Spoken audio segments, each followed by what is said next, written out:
My stepdaughter kicked me out of her wedding party to put her biological father, after I paid for everything. So I canceled the payment plan. My name's Jake, 41 years old, born and raised in Los Angeles. And my stepdaughter Emily is getting married on August 3rd, and the wedding planning has consumed her and her mother's life for the past 6 months. When I say her mother, I mean my girlfriend, Karen. We've been together for 10 years, but we're not married. Still, I've been there every step of the way, playing the role of stepdad, provider, and ATM.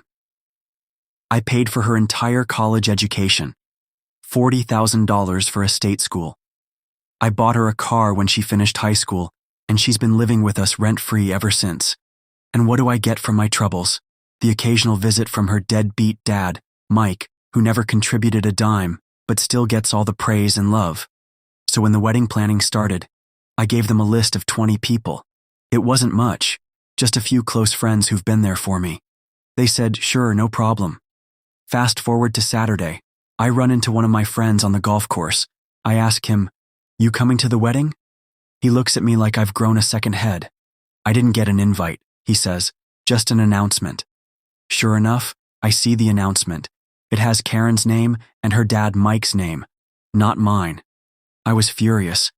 When I confronted Karen, she told me none of my 20 guests made the cut because the venue only holds 250 people. Apparently, those 250 people didn't include anyone important to me. Her idea of a fix? Well, if some people don't RSVP, maybe we can squeeze a few in. Like I was some afterthought. The next day, we have this big dinner with the future in-laws. It's all smiles and pleasantries, until Emily makes her little announcement. Her real dad is going to walk her down the aisle.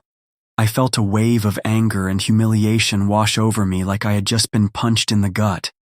But instead of reacting on impulse, I did what any reasonable man would do.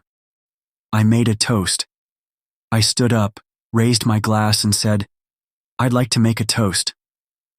The sound of glasses clinking together filled the room as everyone smiled, thinking it was some heartfelt gesture.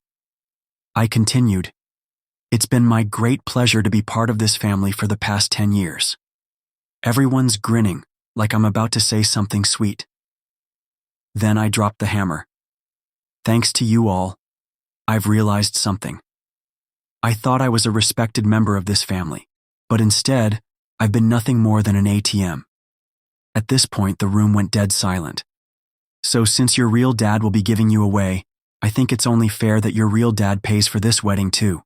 Cheers to the happy couple, and the path they've chosen." I downed my drink, looked them all in the eye, and said, "You can let yourselves out." You could hear a pin drop. The aftermath? Chaos.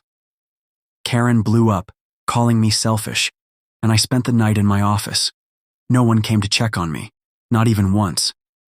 The next morning, I called every vendor I had written a check to, canceled it all.